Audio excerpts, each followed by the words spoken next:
The story begins with a party of adventurers nearing their destination. One of them comments on how far they have traveled, but Sarah stops the group, adopting a formal tone. He tells Kuga that they have one final challenge ahead, but insists that this is where they must part ways. Kuga is stunned, realizing he is suddenly being separated from the party. He demands to know if they are truly serious, reminding them of their shared history as students. Sarah bluntly explains the reasoning. Kuga is a jack of all trades, master of none.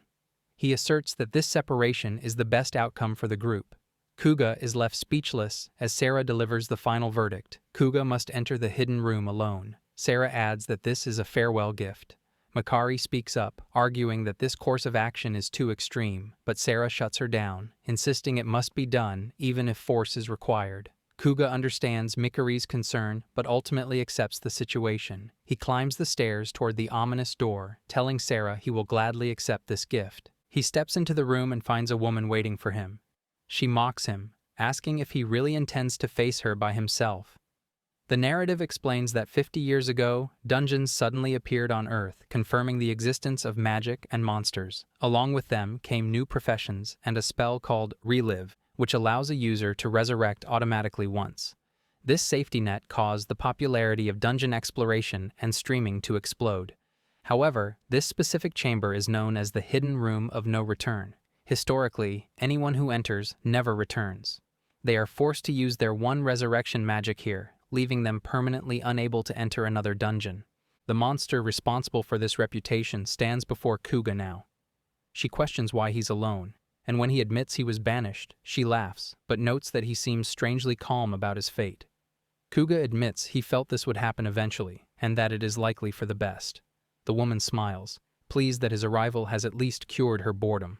Suddenly, she erupts with energy, launching a barrage of small spikes at him. Kuga draws his sword and effortlessly dodges the projectiles. Before he can recover, she uses teleportation to appear instantly behind him, noting his rough swordplay. Kuga reacts instinctively, turning to block her attack just in time. Realizing she is using high-level vampire specialist skills, Kuga knows he cannot remain defensive. He shifts to the offensive, slashing his sword at her, though she swiftly dodges and blocks his strikes. After a brief exchange, she finds an opening and pierces his shoulder with a sharp object. Blood spills from the wound, but Kuga immediately places his hand over it and casts healing magic, restoring the injury completely. The vampire is shocked, scoffing that he really is a jack of all trades. Kuga is annoyed by the label. In reality, his job class is hero. This title allows him to perform swordsmanship, defensive magic, offensive magic, and healing all at a high level. However, because of the dungeon barrier effect, parties are limited to 4 members. Efficiency requires that teams prioritize specialists over generalists. Kuga recalls his former party, Sarah the Sword Saint, Urea the Saintess, and Makari the Support Caster. In such a specialized lineup, Kuga was the odd one out. Yet, as he clashes with the vampire, he feels something unexpected, a sense of freedom. For the first time, he does not have to worry about keeping teammates alive. His train of thought is interrupted when the vampire speaks up, looking curious. She points upward and asks what the strange floating object is. Kuga glances up and explains that it is simply a streaming drone. The vampire studies the floating device, confused by the idea of streaming and suspecting it might be a betrayal.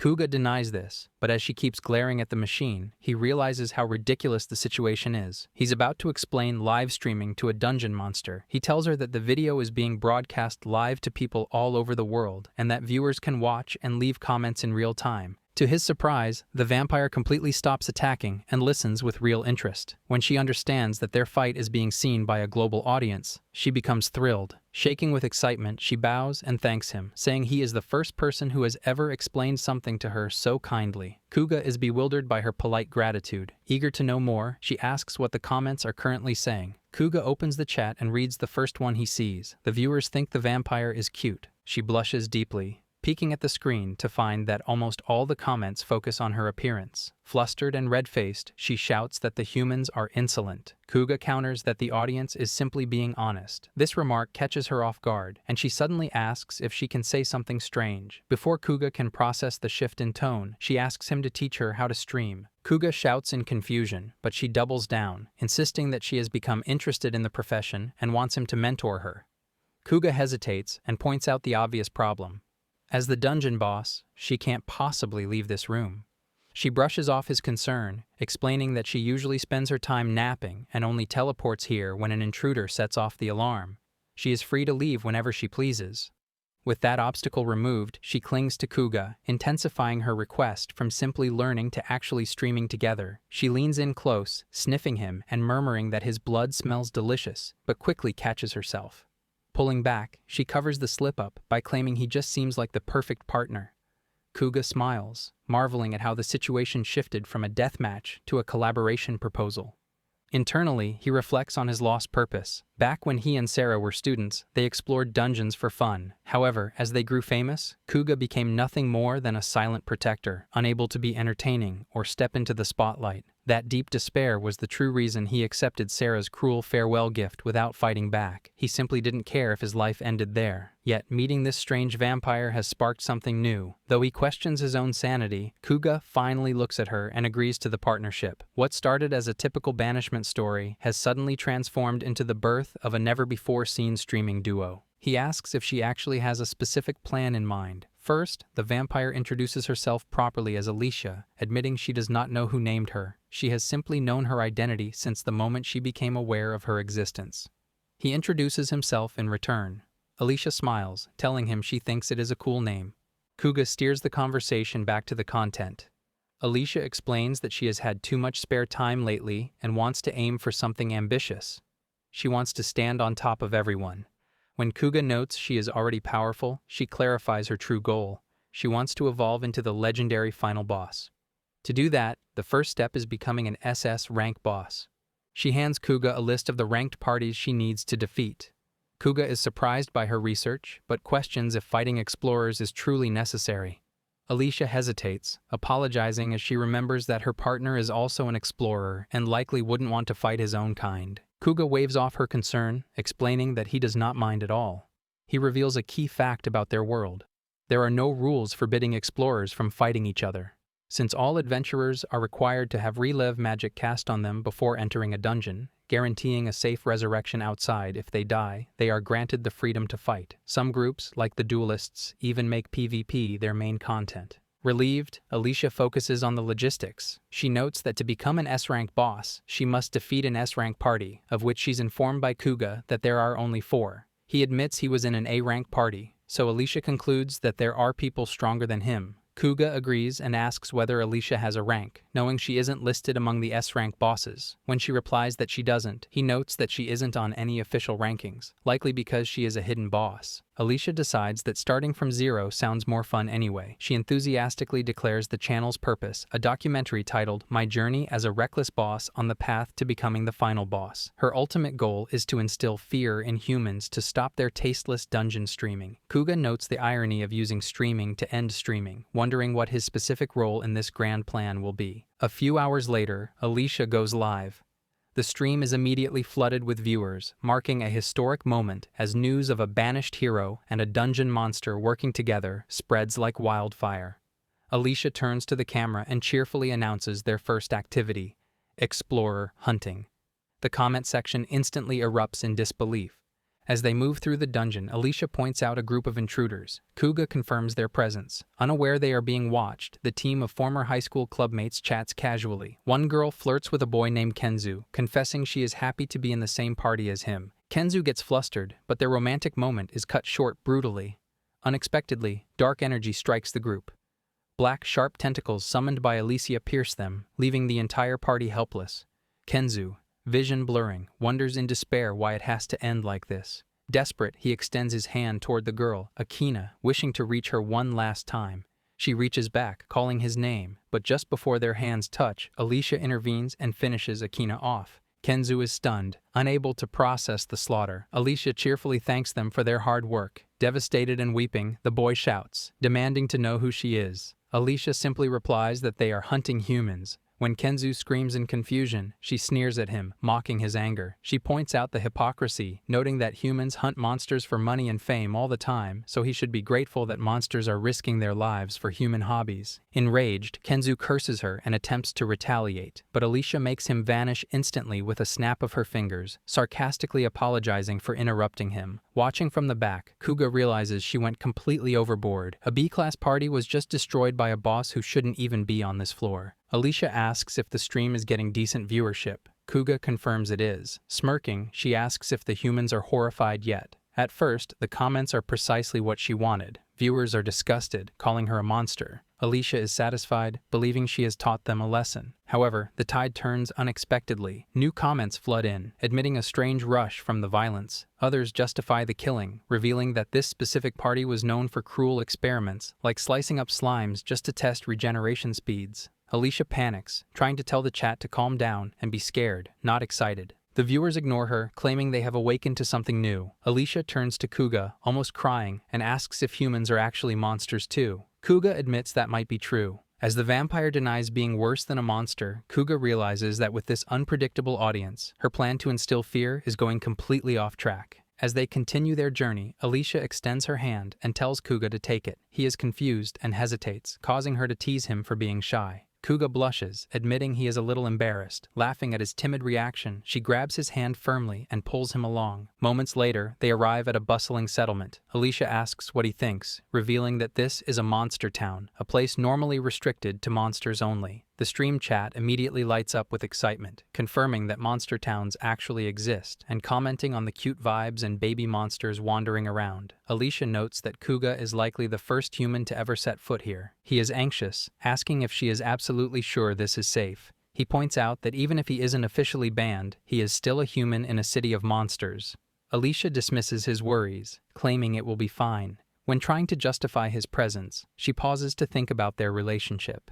Deciding not to overcomplicate it, she declares that for now, he is her special other. Kuga awkwardly accepts the title, and just like that, he becomes Alicia's designated partner. As they walk down the road, Kuga asks if streaming here is truly allowed. Alicia shrugs, reasoning that since no one has stopped them yet, it is probably fine. The viewers are amazed, realizing this is a historic broadcast. Kuga reflects on Alicia's conflicting goals. She wants to become the final boss to stop humans from dungeon streaming, yet by showing that monsters have their own peaceful society, she might inadvertently humanize them to the audience. He doubts she thought that far ahead. The crowd of monsters eyes Kuga with caution. Suddenly, a large monster with a bull's face steps forward, calling out, "Vampire-chan!" Kuga and the chat panic, fearing a confrontation. However, Alicia greets the Minotaur casually. She introduces Kuga to her friend, Mino. Despite the intimidating appearance, Mino bows politely. Kuga is taken aback by the courteous greeting. Mino, whose voice is surprisingly cute despite her size, expresses concern about bringing a human into town. She admits it is just common sense to be wary, but praises Kuga for having the guts to barge in. The chat instantly falls in love with the cute cowgirl. Kuga internally questions his decision to come here, but realizes he had no choice. First, returning to human society is too risky after Alicia slaughtered that B-rank party. Second, since they have no way to communicate if they separate, he has to stick close to her. Alicia notices the comments mentioning Kamizumi and asks Kuga about it. He explains it was the name of his former party. Turning back to Mino, Alicia firmly states that even though Kuga is human, he is her special other, and she won't let anyone lay a hand on him. Mino asks what special other even means, while the chat jokes that Mino is the only one with a brain in this group. Later, they stop at a fruit cart. Alicia asks what he likes, and Kuga chooses apples. She picks up a green one and asks the shopkeeper for the price. The monster replies, 500 yen. Kuga shouts in shock. Alicia asks if something is wrong, but he denies it, thinking he must have misheard. However, when she hands over a 1,000 yen note and receives a coin in change, Kuga raises his voice again. He asks if she is sure this is okay, unable to believe that monsters use the same currency as humans. Alicia tilts her head, wondering why he finds that so surprising. Kuga acknowledges the situation, but internally he ponders the strange aspects of the dungeon economy. He wonders if dungeons in other nations also use their respective local currencies. Currently, dungeons, or dengen, have been confirmed in 9 countries worldwide, including Japan. The entrance to Japan's dungeon is located in Ariake, Tokyo. Due to geography, with China and Thailand having their own dungeons, the Japanese dungeon is somewhat isolated, meaning the vast majority of explorers here are locals. Curious, Kuga asks how monsters acquire money in the first place. Alicia explains that they receive a fixed amount daily. He remarks that it sounds exactly like a basic income, but when Alicia looks confused by the term, he drops the subject. Since they use the same currency, he offers to pay for the apples, but Alicia refuses, chiding him for being modest and insisting on treating him. Later, they arrive at her home. Alicia welcomes him in, explaining that this is just a temporary residence until she can construct her actual castle. Kuga had considered staying at an inn, but she casually invited him inside. Dinner is served, though it is incredibly sparse. Alicia eats a single green apple, while Kuga settles for a protein bar from his supplies. When it is time to sleep, Alicia suddenly shouts in panic. She realizes she overlooked a critical detail. There is only one bed. She spirals into worry, thinking that sharing a cramped bed with a human is unheard of, ignoring the fact that they have already done several unheard of things that day. She feels obligated as a host to offer the bed, but before she can spiral further, Kuga interrupts. He pulls out his own sleeping bag and sets it up on the floor, settling in for the night while she watches him in silence. Deep at night, Kuga jolts awake to find Alicia beside him, sniffing his hand. Caught in the act, she apologizes, muttering that the anesthetic she used must not have worked. Kuga shouts, demanding to know what she is doing. She smiles sheepishly, admitting she just wanted to borrow a tiny bit of blood because she couldn't forget the taste from earlier. Kuga wonders if her entire motivation for teaming up with him was just to access his blood, but he sighs and offers a compromise. He tells her that if she wants blood, she just has to ask, as long as she doesn't drain him dry. Delighted, Alicia hugs him and thanks him profusely. She produces a syringe, extracts a small amount of blood, and licks a drop from her finger with bliss. Kuga asks why she uses a syringe instead of biting directly like a typical vampire. Alicia, looking completely entranced by the taste, explains that biting is an act reserved for underlings. Since Kuga is her special other, biting him would be problematic. Kuga falls silent, noting the strange distinction. Later, their streaming adventure continues as they hunt down more intruders. Alicia tracks the score. The 18 people she defeated in the past, plus the 4 from yesterday and the 4 they just caught, the total stands at 26. To meet the requirement of 30 kills for the SS rank promotion, she only needs 4 more. The stream comments cheer her on, tracking the countdown. Kuga notices the audience is getting used to the explorer hunting content, with hate comments now mixing with genuine support. Just as they prepare to search for the final targets, a voice calls out from behind them. Kuga turns to see a full team standing there. The stream comments immediately recognize them as the Monster Slayers, an A-rank party affiliated with the famous S-rank group, the Evil Slayers. The leader introduces the team, signaling a dangerous new challenge. The leader of the group speaks up, asking if the two of them are trying to stir up a quiet fuss. He notes that Kuga and Alicia have garnered a lot of attention. She is delighted by the fame, but the stream comments frantically warn her that this group, the Monster Slayers, is extremely dangerous. Before the warning can fully sink in, the leader gives a creepy smile and leaps forward to attack. Alicia and Kuga jump back to dodge. The leader notes their reflexes, while Alicia observes that their energy levels confirm their status as an A-rank party. She realizes this is a stroke of luck. By defeating them, she can kill 2 birds with 1 stone, clearing both the hit count and the A-rank party defeat requirement in one go. The leader attacks Alicia from above with his sword, but she blocks it without flinching. The viewers analyze the fight, impressed that the A-rankers can keep up with a vampire. They specifically point out the leader, Shidahara, a fencer who specializes in high-speed combat with a short sword. A team member shouts and launches a fireball at Alicia, but she dodges gracefully and fires a counterattack. The party blocks her strike with a shield from behind. Shidahara lunges at Alicia again, declaring she is wide open. He unleashes a skill called Quick Slash. The attack is about to land when Kuga steps in and blocks it.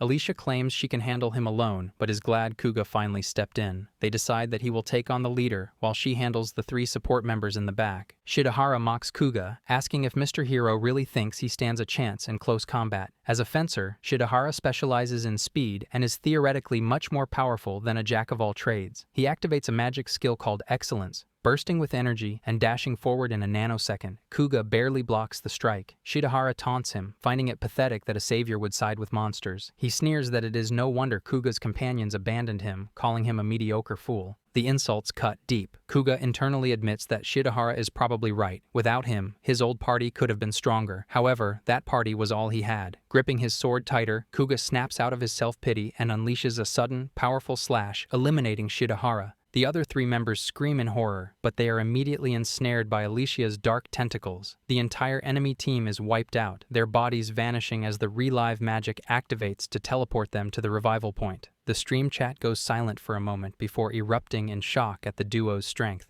Alicia celebrates Kuga's victory. He acknowledges the win but reflects on the weight of his actions. Even though they will revive, he has technically eliminated humans and permanently ended their careers as dungeon explorers. Alicia asks how it feels. Kuga replies that surprisingly, it felt no different from cutting down a monster. Alicia smiles, taking this as a good sign.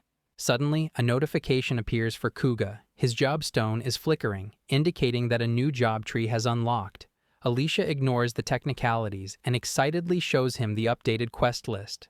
They have successfully hunted over 30 intruders and defeated an A-rank party. The comments cheer them on. Kuga realizes they haven't explained the situation to the viewers yet, but his thought is interrupted by a blur of motion. A girl appears from behind, dashing past Kuga and slamming Alicia into a massive stone with tremendous force. Kuga freezes as he recognizes the attacker. It is Yuria, the saintess from his former party. The narrative briefly recaps the world's history. 50 years ago, dungeons appeared, bringing monsters and magic. Kuga, a hero treated as a jack-of-all-trades, was banished by his party and abandoned in a boss chamber. There, he reluctantly teamed up with the vampire Alicia to start an unusual dungeon streaming series. Back in the present, Alicia reels from the impact of the ambush, complaining about the sudden attack and telling the intruder to chill out. Yuria screams back, accusing the vampire of being a thieving cat who ruined their hero. Alicia is confused, asking if the girl is from that party called Zimi. Yuria angrily corrects her. It is Kumazumi, scolding the monster for omitting the most important part. Alicia admits she doesn't fully understand the situation, but identifies the saintess as one of the people who kicked Kuga out. Yuria confirms this bluntly. The vampire retorts by asking what her problem is, considering she was the one who abandoned him in the first place. Watching the confrontation, Kuga recalls the day of his banishment. Back then, Yuria never said a word, keeping her mouth shut and making it impossible to know what she was thinking. Now, however, she seems unable to contain her emotions. She abruptly declares that she is not good at talking and decides to settle this with force, launching another attack. The stream comment section goes wild, hyping the matchup as the muscle-brained saintess versus the vampire, also dubbing it the Ms. Gorilla Showdown. Alicia is annoyed by the nickname, but the chat explains that Yuria is the real deal. Despite being a saintess who can spam high-level light magic, she prefers intense hand-to-hand combat, earning her the savage reputation. Her beauty combined with her brutal fighting style made her the most popular member of the old team. Yuria activates Holy Night. As the energy bursts forward, the vampire steps back to deploy a shield. Alicia counters with dark tentacles, but the saintess dodges and slams the ground, causing the earth to rumble violently. Kuga realizes the situation is far more intense than he anticipated. To his surprise, even Yuria is starting to lose ground against the vampire. Alicia unleashes a barrage of dark, sharp spikes. Yuria attempts to dodge, but she cannot evade them all. Several projectiles graze her, leaving cuts on her body. Alicia smiles at the damage, but Kuga suddenly steps in. He rushes toward the saintess and casts healing magic on her injuries. Alicia looks uncomfortable at his intervention, while Yuria, confused by his kindness, calls out his name. Kuga cuts her off, firmly telling her to stop. Yuria shouts that she is not done yet. Kuga knows neither of them has shown even half their true strength, but he refuses to let the fight continue. He tells her that ever since he was kicked out of Kumazami, it has been one chaotic event after another. He may have ended up with a vampire, but he makes his stance clear. If she messes with Alicia, he will not let it slide. Both women go silent. Yuria stands there trembling, her eyes filling with tears. Suddenly, she screams at the top of her lungs that Sarah is an absolute idiot.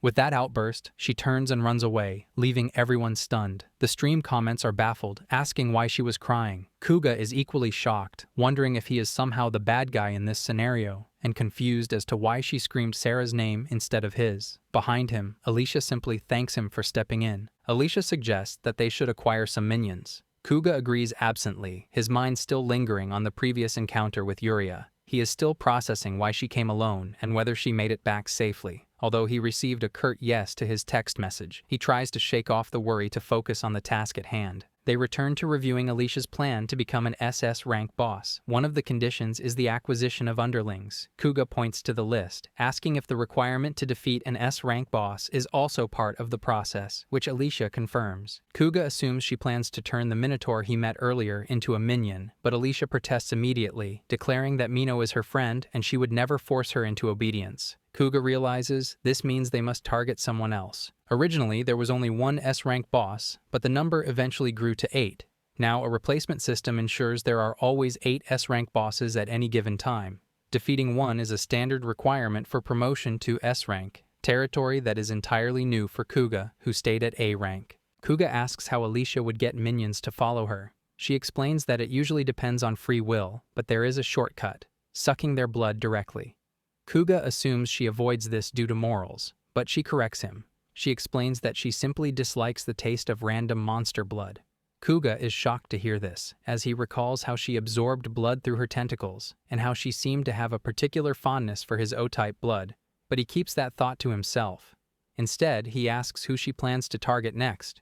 She laughs, revealing that she has already chosen her victim. The scene shifts to the double-headed dungeon. It expands in two directions. The upper layer reaches the sky, and the lower layer stretches underground, with difficulty mirrored between them. Every 10th floor is a monster-free safe zone often used for camping. Alicia's original room is on the 43rd underground floor, while S-rank bosses typically reside on the 45th and 49th floors. Currently, the duo is walking through the 32nd underground floor, a rocky terrain that the stream viewers immediately identify as kobold territory. Alicia confirms this, announcing that today's mission is to raid a kobold colony and force the survivors to become her minions. As they move forward, Alicia points out a human woman standing in the distance. Kuga asks if she intends to hurt her, but Alicia replies that she generally does not hunt humans who show no hostility. Kuga senses something is off. The woman is completely alone without a streaming drone, which is highly dangerous and rare for these depths. She appears deeply distracted. Suddenly, the stranger whispers a command to disable her auto-revive. The magical energy shifts around her. Alicia asks what is happening, but Kuga immediately realizes the gravity of the situation. He panics, understanding that the girl is attempting suicide by deliberately removing the safety net that guarantees resurrection. The girl is a reviver. Typically, explorers pay insurance companies to have a reviver cast the relive spell on them before entering a dungeon. The only person capable of disabling this spell inside the dungeon is a reviver themselves. Since this job class is rare and usually office-based, seeing one this deep is almost unheard of. Armed with this knowledge, Alicia decides that a girl with such a valuable job class must become her minion. Kuga tries to stop her, but the vampire is already moving. She calls out to the girl, telling her not to hesitate. Startled, the reviver tries to run, but Alicia instantly wraps dark tentacles around her to halt the escape. Alicia remarks that it was a close call, admitting her predatory instincts kicked in when the girl ran. Kuga compares Alicia to a wild bear and realizes the situation is too delicate for the public. He apologizes to the viewers and abruptly cuts the stream, leaving the chat confused. Meanwhile, the entangled girl begs them not to stop her, pleading for them to eliminate her quickly. Alicia sighs, asking why she wants to die so badly, but then abruptly changes the subject. She asks the girl a strange question, whether she likes dogs. Confused by the shift, the reviver stammers but admits she actually likes dogs quite a bit. Hearing this, Alicia releases her from the tentacles. She grabs the girl's hand and cheerfully announces that since she likes dogs, they are going to a dog paradise. The stream resumes, and the new companion introduces herself as Kushina. Alicia greets her warmly but asks if she knows who they are. The girl apologizes, admitting she doesn't know much about them, and asks if they are perhaps famous streamers. Alicia modestly replies that she isn't sure, but the comment section immediately corrects her. Viewers flood the chat, insisting that in terms of popularity, they are the hottest topic right now. The praise makes the vampire smile with delight. Changing the subject, Alicia announces that it is time to choose a dog paradise. Kushina is confused by the phrasing, but the boss tells her just to wait and see. They visit several locations in search of the perfect spot. Alicia rejects the first few options, calling them iffy or not quite right. Finally, upon reaching the fourth location, Alicia nods in approval. She asks Kuga for his opinion on the vibe. He agrees that the atmosphere is calming, so Alicia decides this is the one. Kushina, observing the surroundings, points out the guards and realizes they are standing in front of a kobold colony. It dawns on her that this is what the vampire meant by dog paradise. Alicia laughs, confirming that the guest can pet and cuddle the monsters here to her heart's content. One of the guards salutes them. The kobold appearances change depending on the colony type. Since Alicia selected a Japanese-style colony, the monsters here look exactly like Shiba Inus, complete with cute, fluffy cheeks. Even Kushina, who was desperate enough to disable her revive spell moments ago, cannot resist the charm. She screams about how cute they are and rushes forward to pet one. The kobold moves toward her as if to accept the affection, but Kuga senses the danger. He steps in between them just in time, and the beast bites his hand instead of nuzzling Kushina. Alicia praises him for the save, warning the girl that while they are cute, kobolds are still vicious monsters. Kushina apologizes profusely for the accident. Alicia waves it off and shares a tip. A kobold's weak spot is its throat. If stroked there, they calm down instantly.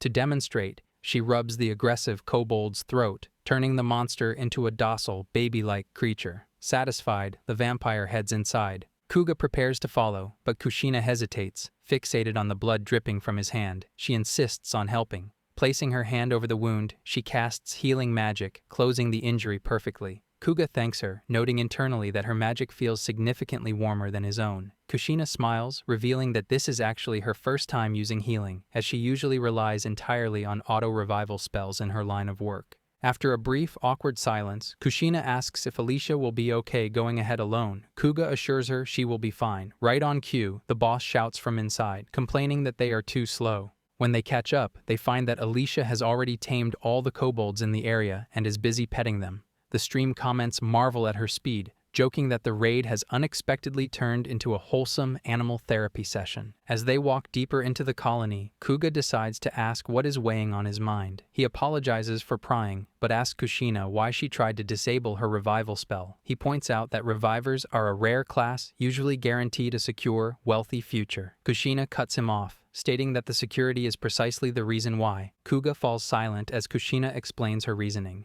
She admits she chose the safe route by joining the Relive Insurance.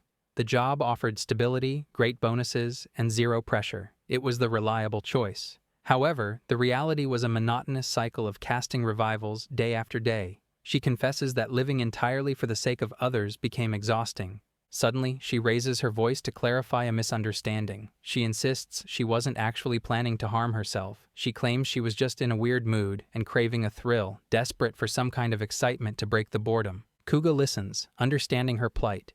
He reflects on the irony of their world. Thanks to the automatic resurrection magic, the risk of death dropped, turning dungeon exploration into mass entertainment. However, the job of the reviver, the cornerstone of this safety, has become its own kind of curse. Alicia interrupts the serious moment with a blunt proposal. If Kushina is bored, she should become her minion. Kushina is confused by the term. Kuga realizes she still hasn't grasped the situation and explains that Alicia is actually a monster. The girl freaks out, shouting in disbelief. She admits she noticed the wings, but didn't connect the dots. She then looks at Kuga, asking what he is. When he replies that he is human, her confusion deepens. Despite the revelation, Kushina immediately rejects the offer. She shouts that she cannot become a monster's minion, citing the most grounded reason possible: her mother would kill her. Alicia looks visibly disappointed by the rejection. Kuga privately thinks that Kushina would probably get in more trouble with her mother for trying to die than for becoming a minion, but he wisely decides to keep that thought to himself. Kushina shakes her head, remarking that she still can't believe there are people who do such reckless things. Kuga nods, assuming she means the vampire, but Kushina immediately corrects him, shouting that she is talking about him. When he flinches at the accusation, she smiles, admitting that perhaps she should try breaking out of her shell a little too. Seeing an opening, Alicia asks once more if she wants to become a minion. The girl instantly refuses, repeating that her mother would kill her. In the end, Alicia manages to make the kobolds her minions but fails to recruit the human. After clearing out the colony on the 32nd underground floor, the duo heads back to the monster town. Due to the dungeon's structure, they have to enter from the same spot every time, forcing them to walk the long way back. At a stall, Alicia picks up some apples. Kuga steps in and offers to pay. When she waves him off, he explains that thanks to their streams, he has been earning a decent amount from incentives, basically money based on viewer counts. He insists on covering the cost since he wouldn't have the audience without her. Alicia is stunned to learn that streaming actually generates income. Kuga suddenly realizes a potential problem. Incentives are paid in digital currency, specifically MayPay. He asks how her money works. She demonstrates by reaching into her pocket, explaining that 5 1,000 yen bills magically appear there every day. Kuga calculates her basic income at 5,000 yen daily. Realizing that won't be enough for big expenses, and assuming monsters can't process digital payments, Kuga worries they will need to visit a human town soon. Just then, the monster shopkeeper interrupts. Kuga apologizes, promising cash, but the shopkeeper corrects him. He points to a sign indicating that MayPay is perfectly acceptable. Both adventurers are left in shock by the town's technological convenience. Alicia watches in awe as he pays digitally, remarking that the technology is practically magic. She mutters about needing to check her survival manual later to understand these modern conveniences, leaving Kuga amused that such a manual even exists. Later, they sit down to eat, and the vampire is shocked by the mountain of food in front of her partner. He explains that compared to her, his body burns through energy much faster, specifically requiring more iron to sustain his abilities. Alicia doesn't quite understand the human biology, but she lets him eat in peace. After finishing the meal, he asks what she was talking to the kobolds about earlier. Alicia reveals a ring, explaining that she gave it to them so they can call her if they need help. Kuga points out that this arrangement effectively means the monsters can summon her anytime. He wonders aloud if Alicia is the one who actually became their minion. She snaps defensively, admitting that while fluffiness is supreme, that isn't the only reason. To prove her point, she activates a magic circle on the floor. Instantly, a huge kobold appears. Alicia apologizes to the beast, explaining she was just testing the summon. Kuga notes that while the monster can't talk, it seems to understand her perfectly. Alicia introduces the creature as the colony boss. When she struggles to pronounce his actual name, she simply dubs him Cobalt. Kuga realizes she definitely made that up on the spot. Satisfied, Alicia dismisses Cobalt, sending him back. Kuga admits that summoning a boss monster is undeniably useful. Alicia cautions that there is a cooldown period, so she can't spam the ability. She smiles mysteriously, adding that the kobolds have another vital role to play, a secret that Kuga won't discover until later. Back at Alicia's temporary home, the vampire breaks the silence with a question. She tells Kuga that she has been curious about other streamers lately and asks if they can watch some. Kuga agrees and turns on the screen. Alicia excitedly gathers around as he opens the broadcast channel for Kumazami. The vampire immediately recognizes the party, asking if these are the specific people who kicked him out. Kuga confirms it is them. This is the first time he has watched his former teammates since his banishment. He stares at the screen, immediately noticing a major change. The party has a new member. Alicia asks again if these are really his former teammates, observing that the group looks completely lifeless. Kuga feels a sense of doubt creeping in, realizing her observation is spot on. On screen, the Kumazami team is locked in battle with twin skeletons, powerful A-rank undead monsters. Sarah, the swordsman, clenches his teeth, barely dodging an attack from the rear. Yuria shouts to the new member, Sion, declaring that she will take the front line as usual. However, Sion, a priest, shuts her down immediately. He insists that she stick to the standard strategy, reminding her that the most fundamental rule of any party is to protect the specialized healer, which is him. While they argue over positioning, Sarah moves forward carelessly and gets struck by the enemy. Sion reacts instantly, casting a healing spell from a distance to restore the swordsman's health in seconds. The stream viewers praise Sion's incredible restoration speed, noting that he is a disciple of the legendary S-rank explorer Leo John. The stream comments begin to complain that the fight is dragging on. Yuria tries to take charge, powering up her Holy Knight ability to finish the job, but Sion interrupts her. He beats back the skeletons himself, dismissively waving off her help. Makari, the enchanter, tries to diffuse the tension, telling everyone to stay calm. Sion notes that his defensive enchantments are wearing off and demands a refresh. Makari starts to reapply the buff to Sarah on the front lines, but the priest snaps at her. He calls it a dumb idea and insists on sticking to the strategy. The healer must be protected above all else. The chat praises Sion for being so composed, mocking the rest of the party for running on vibes and struggling without a proper strategy. Sion plays the nice guy for the camera, asking viewers not to belittle his party members and promising they will grow together. However, sharp-eyed viewers immediately call out his hypocrisy, pointing out that he just insulted his own teammates' plan seconds ago. Watching the chaotic performance, Alicia observes that Yuria seemed way stronger when she fought her earlier. Kuga agrees. Wanting to cheer them up, the vampire asks if they can leave comments on the stream. Kuga, momentarily forgetting a crucial detail, agrees and explains how she can send a message. Alicia excitedly opens the box. Kuga watches her type a brief message of encouragement. It is only when she hits send that he realizes his mistake. The sender's name is displayed publicly. The comment appears on the live stream, clearly labeled from Kuga. On screen, his former teammates freeze in shock as they recognize the name of the man they banished. Yuria calls out to Makari, and the two share a look of clear suspicion. The stream chat instantly catches on, spamming Kuga's name and asking if he is the member who was recently kicked out. Yuria looks overwhelmed, muttering that she cannot handle the situation. Suddenly, Sarah snaps. Gripping his sword, he lunges forward and shouts furiously at the skeletons. In a single, high-risk strike, he smashes the monsters' skulls. Kuga realizes that Alicia's enthusiastic comment acted as a trigger, causing the swordsman to switch to an aggressive, reckless fighting style. Although Sarah manages to defeat the enemies, the chaotic performance is far from what Kuga expected. The narrative shifts to a flashback of their third year in high school. Seats were assigned mechanically based on alphabetical order. Kuga was placed in the second row near the back, and seated directly to his left was Sarah. Even back then, Sarah stood out. His blonde hair drew attention from everyone. Technically, the dyed hair violated school rules, but due to his exceptional grades, athletic ability, and knack for charming the teachers, he was let off with mere verbal warnings. He was a practical exception to the rules. Kuga, a quiet and unnoticed student, felt nervous sitting next to such a dynamic figure. One day, Sarah broke the ice, introducing himself with a smile. He was a true social butterfly, treating Kuga like a close friend from the very start. Being around Sarah's infectious, bright energy began to change Kuga's outlook on life. The blonde student would drag him along for everything, even insisting they go to the bathroom together because doing it alone was boring. This pattern continued, and they began walking home together. Despite having plenty of other friends, Sarah chose to spend most of his time with Kuga. Time flies, and eventually, the two go down separate paths. Kuga assumes his connection with Sarah has ended, but just before graduation, he receives an unexpected invitation to a group chat. It includes about 10 students, consisting of the standout kids from class. Kuga feels completely improper since the swordsman is the only one he really talks to, but to his surprise, the others are kind and welcoming. Among the members are Yuria and Mikari.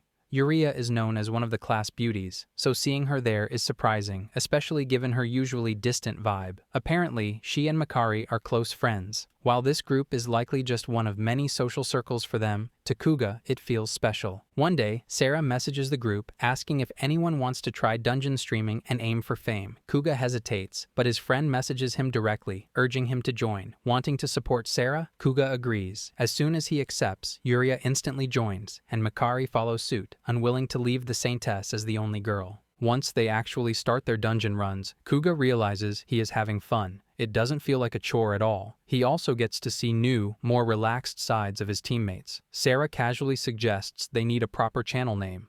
Mikari, chiming in with her usual energy, suggests the cliché method of taking one character from everyone's name to form a mashed-up string of sounds.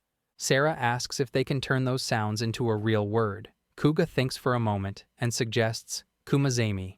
He notes that they have to bend the vowel sounds and add a voiced consonant to make it work, but Sarah immediately likes it. When asked for her opinion, Yuria replies that if it is Kuga's idea, she accepts it. Just like that, the channel name is chosen on a whim. As they continue streaming, their distinct roles solidify. Sarah's looks and charisma stand out. Mikari brings charm, and Yuria's cool beauty, paired with her unexpected personality, wins hearts. Their viewer count begins a slow but steady climb. What began as a half-joke about becoming famous streamers slowly morphed into a tangible goal. Kuga refused to let that dream die, making it his life's purpose.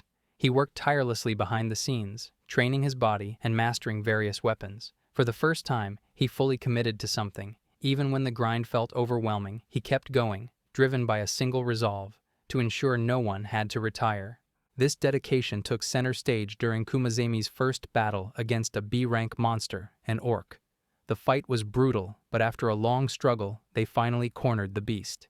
In a final act of desperation, the orc hurled its axe with full force. Sarah, fighting at close range, misjudged the distance and was left vulnerable. Kuga, whose job class was Steel Warrior at the time, threw himself in front of his friend, blocking the blow with his shield. The impact left a deep, fatal wound in Kuga's abdomen. The team watched in horror, convinced he was dead. This moment exposed Kumazami's fatal flaw. They did not have a healer. None of them had the aptitude for it, yet their unspoken bond prevented them from replacing anyone. That reluctance nearly led to disaster. But as Kuga lay collapsing, a miracle happened.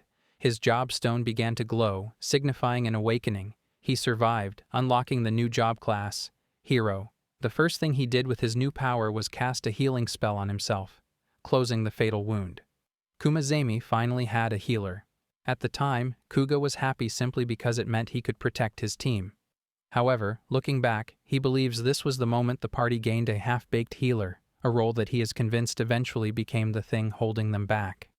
Back in the present, Alicia notices Kuga looking deeply worried. When asked, he dismisses it as nothing, but she urges him to pull it together. A comment pops up on the stream, cheering him on while teasing that the accidental message from yesterday must still be haunting him. Walking ahead, Alicia spots a familiar figure and happily calls out to Mino. The Minotaur jumps in surprise, clearly on edge, but relaxes slightly upon seeing it is just the vampire. Alicia asks why she is so jumpy. Mino stammers, trying to claim it is nothing, but Alicia insists her face says otherwise. Kuga observes the interaction, agreeing internally that she is definitely concealing a secret. Alicia presses the issue, reminding Mino that they are friends. Mino hesitates but finally caves, revealing that she thinks she is being stalked. The stream comments instantly erupt in protective outrage. Viewers joke about who would dare target their delicate girl and demand that Kuga handle the creep immediately. He is baffled by the chat's sudden intensity, but Alicia is furious. She declares the situation unforgivable and promises to drive the stalker off. Mino asks if she really means it, and the vampire assures her that she absolutely does. Mino sighs in relief, explaining that she started feeling a creepy presence following her a few days ago. Today, the fear became so overwhelming that she fled to the busiest street she could find just to feel safe. Kuga watches her, privately wondering if it wouldn't be faster for the Minotaur to simply smash the stalker with her giant axe, given her immense strength. The stream viewers are equally outraged, declaring that the coward deserves to die 1,000 deaths for scaring such a sweet soul. They eventually reach Mino's home, which looks like a version of Alicia's temporary residence, only 3 times larger. As soon as they arrive, the homeowner rushes to water her garden. She explains that she ran so fast she nearly forgot her plants, worrying that her vegetables might wilt if she misses even a single day of care. The chat is completely won over by her domestic nature, questioning how anyone could ever want to defeat a boss this kind. They collectively vow to protect her at all costs. Alicia looks at the comments and nods, satisfied that humans are finally beginning to see monsters in a better light. However, the peaceful moment is shattered when a heavy, chilling gaze settles on the group. Everyone immediately goes on high alert. Mino trembles, noting that this presence is far stronger than anything she felt before. Alicia takes charge, telling Kuga to search the garden perimeter while ordering her friend to stay close for safety. Suddenly, the stalker reveals himself. The stream chat erupts in shock as they recognize the figure. It is an S-rank boss, the werewolf. Viewers quickly point out that he was recently appointed to the position, replacing the previous boss, Salamander. Alicia glares at the massive wolfman, demanding to know what business he has here. The werewolf responds with surprising calm, claiming he was only watching over Mino to ensure no one caused her harm. When the vampire questions his motives, he declares with arrogant conviction that he is the only one worthy of protecting her. Mino steps forward and confronts the intruder, asking what the hell is wrong with him since she does not even know him. The werewolf dismisses her anger, claiming she is just being shy, which he finds cute. The stream comments observe that stalkers apparently exist in the monster world too, warning Mino that this guy is the real deal and she should run. The wolfman ignores the chat and asks why Mino would want to be with humans. He argues that mingling with them disgraces her title as an S-rank and ruins her pure beauty. Mino shouts at him not to badmouth her friends, but Alicia steps in to calm her down. The werewolf sighs, convinced that the poor thing is simply too gentle and must have been brainwashed by the humans. He then launches into a monologue, explaining that it all started when they met at a flower shop, where he fell for her at first sight. As he continues rambling, the comments point out the sudden, unwanted backstory dump. The group has no choice but to listen to the stalker drone on about his one-sided love. Eventually, after ranting for a while, he decides to back off for today, promising they will meet again. Mino snaps back that he is the one who needs to back off, calling him a creep. With that, the stalker vanishes. Alicia turns to Kuga and announces that she has decided they are going to make the werewolf her minion. Kuga is stunned, thinking to himself that he really does not want to deal with that guy. Standing outside the werewolf's castle on the 45th underground floor, the duo prepares to enter. The stream comments flood in, noting that the vampire lady really has go-getter energy. Kuga, however, feels a wave of nervousness. Challenging an S-rank boss is no small feat, and he worries if they are truly strong enough. Alicia moves forward, noting the lack of guards, and leads the way. They stop in front of the main gate, but as she opens it, they are immediately confronted by 2 wolves. The beasts demand to know who goes there. Alicia boldly introduces herself as a vampire and declares her intention to make the castle's boss her minion. The wolves roar in anger, calling her a traitor and swearing to protect their master. They lunge, but Alicia reacts instantly. Her shadows pierce through the guards, disabling them. Noting their strength, she decides she needs backup. She raises her hand, activating the ring she gave to the colony earlier. A massive magic circle fills the hall, and the kobold army is summoned. The stream chat cheers for the arrival of the Shiba squad, finding the dog-like monsters cute. Alicia orders them to take down the enemies while she supports them from the rear. As she issues the command, the kobolds' expressions darken and they surge with power from her buff. Suddenly, the lead kobold speaks, stating it is an honor beyond words. Kuga and the viewers are shocked that the monster now has a voice. Alicia gets excited and addresses him, but the creature interrupts. He politely informs her that his name is now Wen Number. Alicia apologizes and corrects herself. Wen accepts this and rallies his boys, leading the charge to repay their master with glory. With the kobolds holding off the wolf gang in an epic battle, Alicia tells Kuga to leave the skirmish to Wen so they can head deeper inside. Kuga agrees and they rush toward the boss room. Alicia throws open the final gate. Inside, the werewolf laughs, remarking that he did not expect them to walk in on their own. The werewolf sneers, glad he can finally get rid of Alicia for trying to steal his Mino. The comment section immediately argues back, claiming the Minotaur belongs to the viewers, not him. However, the banter stops when the group notices someone else in the room, a girl bound in chains. Alicia is disgusted, asking who she is. The werewolf dismisses the captive as just a little hobby, though he insists she is special and not merely a prisoner like Mino. Alicia tells him to spare her the details. She orders Kuga to grab the girl and get her out of there while she handles the boss. Kuga asks if she is sure, and when she confirms, he dashes forward. He breaks the chains, scoops up the captive, and retreats to a safer spot. Once they are clear, he sets her down and asks if she is okay. The girl replies that she is, able to speak clearly despite her tattered appearance. Kuga notices she looks young and adjusts her bow, guiding her further away. Meanwhile, Alicia and the werewolf clash violently. The stream goes wild, hyped to see a real villain versus villain showdown between two high-ranking monsters. They leap toward each other. He strikes with his long fangs, but she dodges effortlessly, causing him to crash into the ground with enough impact to crack the stone. The stream comments go wild, calling her insane for overpowering an S-class boss so easily. Viewers speculate that the Vampire Queen might actually be stronger than most bosses. Alicia looks down at her opponent, unimpressed. She comments that he is surprisingly weak and asks if he is really an S-class boss. The Wolfman smiles and laughs, pointing out that he never actually claimed to be the boss. Alicia is shocked. He then adds a chilling question. Does she not think the human she brought with her is taking a little too long to return? Alicia tenses up, realizing Kuga might be in trouble. The chat laments that Kuga just cannot catch a break. Meanwhile, Kuga has placed the rescued girl in a safe spot and turns to leave. Suddenly, the girl stops him. Her tone shifts, sounding surprisingly comfortable as she asks if he knows the game Werewolf. Kuga says he has heard of it. She explains the rules. The lying werewolf pretends to be human to attack villagers at night. Kuga admits he might not know all the specifics. The girl smiles and drops the act, revealing that actually she is the real werewolf. Alicia dashes through the dungeon, frantic to find her partner. She mentions she tied up the fake werewolf to keep him down for a while. Reaching an open area, she shouts Kuga's name and stops dead when she sees him standing there, unharmed. Relieved, Alicia asks what is up with his face, but then quickly remembers the danger. She shouts a warning, pointing out that the girl next to him is the real werewolf. Kuga calmly replies, "Yeah, I heard."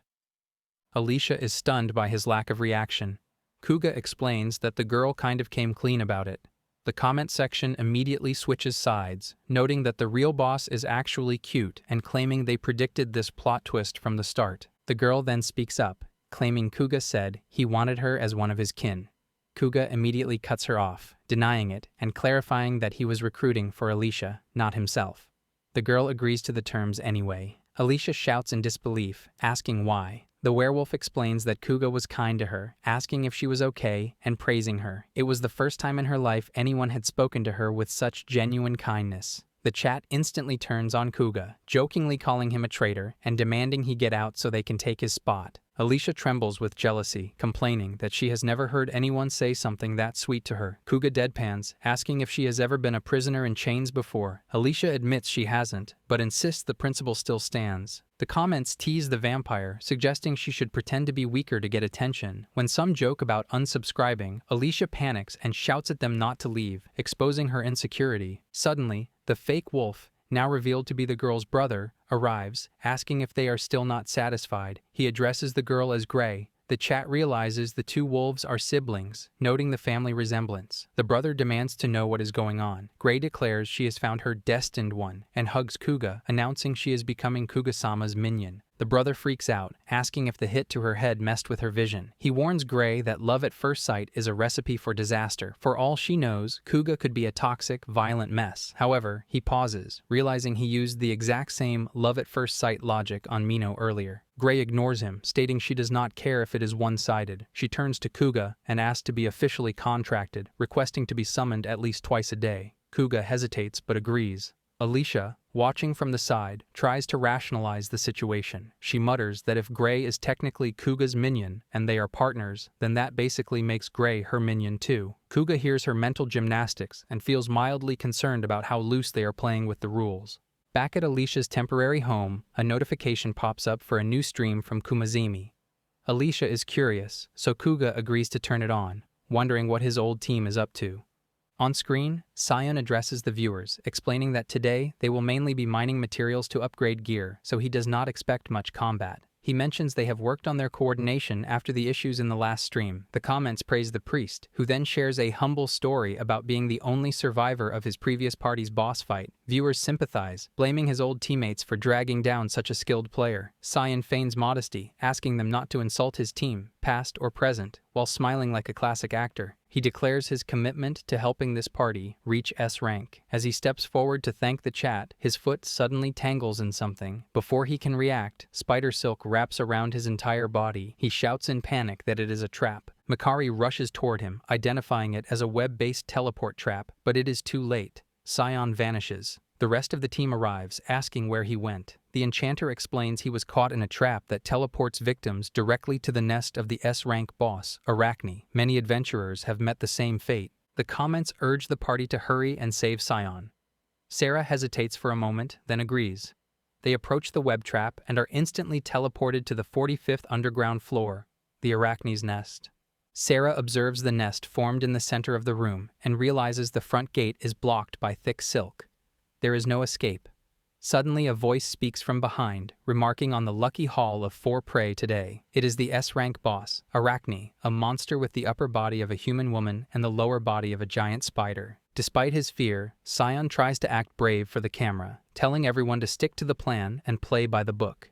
Mikari casts a defensive boost as the spider lunges. Yuria intercepts the attack, pushing the monster back. The chat praises her tanking but warns it won't be enough. The spider then targets Sarah, stabbing a sharp leg toward him. The swordsman blocks it, but the force is overwhelming, and the monster lunges fully onto him, leaving him visibly terrified. Sion uses auto-heal to continuously restore Sarah's health, allowing him to shrug off the hits. Makari follows up with acceleration, boosting Sarah's agility. The audience praises the combo, though some pro-viewers comment that casting acceleration on the swordsman first is amateurish. Arachne laughs, realizing the strategy. Protect the healer. She notes that targeting the healer is the obvious move, but standard tactics fail when the enemy is faster. She extends all her legs at once, laughing that she doesn't need to pick them off one by one. She will wipe them all out simultaneously. Yuria rushes forward to block the multi-directional attack. Sion, terrified, grabs Yuria's hand and begs her to save him. The Saintess manages to dodge the attack aimed at Sion, but this leaves Makari exposed. She shouts that she is fine, but the spider appears behind her instantly. Arachne mocks them, asking if they really thought an all-out attack would only target 2 people. Silk wraps tighter and tighter around Yuria, trapping her completely. The team watches in horror as their tank is neutralized. The comments call the situation a disaster. Sion asks everyone not to blame Yuria, but the chat defends her, pointing out she isn't even a tank class and only got caught because she protected the healer. They blame Sion for needing so much protection. Sarah, fueled by anger, slashes at the spider and manages to cut off one of its limbs. However, the limb regenerates instantly. Arachne smiles, asking if he did something wrong before launching a counterattack. Sarah is knocked back. The monster then targets Sion and Makari. She pushes Sion out of the way, taking the hit herself. She ends up wrapped in the silk web just like Yuria. Sion clenches his teeth, reading comments demanding that Sarah do something. But Sion's internal monologue reveals his true colors. He blames his teammates for dragging him down again. He suddenly notices the dungeon door creaking open slightly, not from the inside, but from the outside. Realizing this is a once-in-a-lifetime chance from God, Sion grabs the streaming device. The comments realize he is ditching his team. Sion frantically thinks that he cannot die because he is special.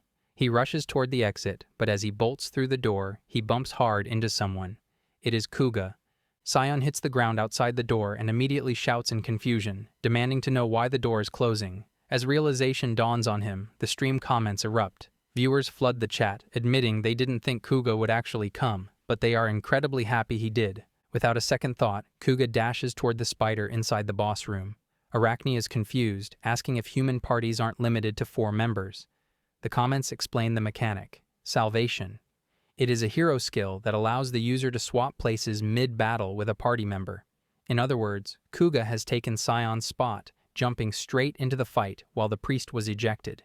Kuga reflects that, realistically, swapping with the already downed Yuria or Makari might have been strategically better, but in the heat of the moment, he chose Sion as the one to swap out. Outside the door, Sion realizes his predicament. He mentally begs to be let go before the door shuts fully, but before he can move, Kuga speaks to Alicia through the barrier, asking for one more favor. Standing behind the terrified priest, Alicia asks what it is. Kuga tells her to protect Sion from the Arachne's stray shots or minions. Alicia looks down at the traitor with disgust, replying that it does not please her, but she will accept the request. Sion's eyes widen in fear. Alicia notes that, unfortunately, she isn't eligible to join the main battle because the 4-member limit apparently applies to monsters too, a new discovery for the chat. Sion mutters about what a nuisance this is, complaining that some half-baked nobody showed up to ruin things. Inside the room, Sarah overhears him and shouts back. He tells the spineless healer that he could almost accept being looked down upon, but someone who tried to run and leave the team behind has no right to look down on Kuga. Sion is shocked, thinking that Sarah is the one who ruthlessly kicked Kuga out in the first place, but the comments have already turned on him. Viewers accuse Sion of trying to flee. Although the stream blacked out momentarily during the swap, the audience has figured out that the priest is a traitor. Meanwhile, Kuga stands before the spider, unleashing a flurry of slashes. Arachne is annoyed, asking what is with this guy and why he is interfering. She extends her hand, firing countless sharp, black projectiles. Kuga dodges some but takes cuts all over his body. Yet he doesn't stop. He closes the distance and lands a massive slash, cutting the spider's body nearly in half. Everyone is shocked. Is he winning a one-on-one against an S-class boss? Viewers note that while he did well against the vampire, this strength is on another level. Sarah, watching his friend fight, whispers that this is Kuga's real strength. A month ago, Sarah told Kuga that he had to leave Kumazemi. The 2 girls, Yuria and Makari, were shocked by the sudden command. It was common knowledge that the hero job was a jack-of-all-trades. However, Kuga was different. He had surpassed the limits of a mere hero, excelling in offense, defense, support, and healing. He wasn't a jack-of-all-trades, he was a true all-rounder whose individual strength rivaled an S-rank boss. This power was the result of natural-born talent blooming through relentless training. And yet, because Kumazemi had no dedicated healer, Kuga was forced to fill both the healer and tank roles. His true potential was wasted just to keep the team alive. That is why they had to free him. Sarah, Makari, and Yuria had grouped together to discuss this beforehand. Makari had hesitated, asking if they couldn't just explain it to him properly. But Sarah knew better. If they told him the truth, Kuga would refuse to leave. His self-worth was too low, and his sense of duty too stubborn. So they forced him out. They sent him to face the vampire dungeon alone, hoping it would push him to fight for himself. But just in case, they stayed nearby, monitoring his stream, ready to break into the hidden chamber if things went wrong. Back in the present, Kuga continues his fierce battle. Arachne admits she is a little surprised, but reminds Kuga that he is not the only one who can heal. Her body regenerates instantly. The comments despair, realizing the boss's regeneration is broken. Kuga is holding his own, but he can't outpace her healing. The spider laughs, mocking him. She acknowledges his effort, but points out that he is just slowly bleeding out. She hits him again with sharp projectiles, cutting his neck and shoulder. Kuga suddenly calls out to Sarah, asking him to hold the Arachne off for just a moment. The swordsman immediately agrees and jumps in to distract the boss. Kuga walks toward the sealed door where Sion is waiting on the other side. He whispers an apology, explaining that this is the activation condition for his new trait.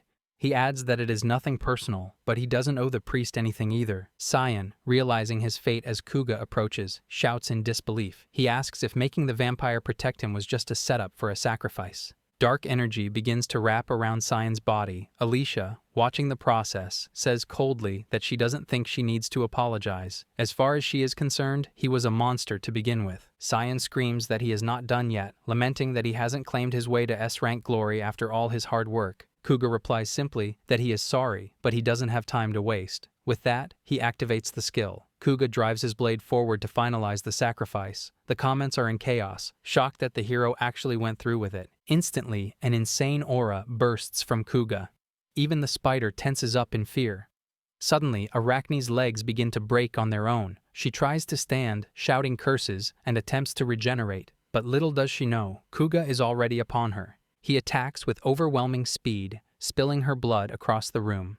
Yuria, watching from her bindings, wonders what is happening.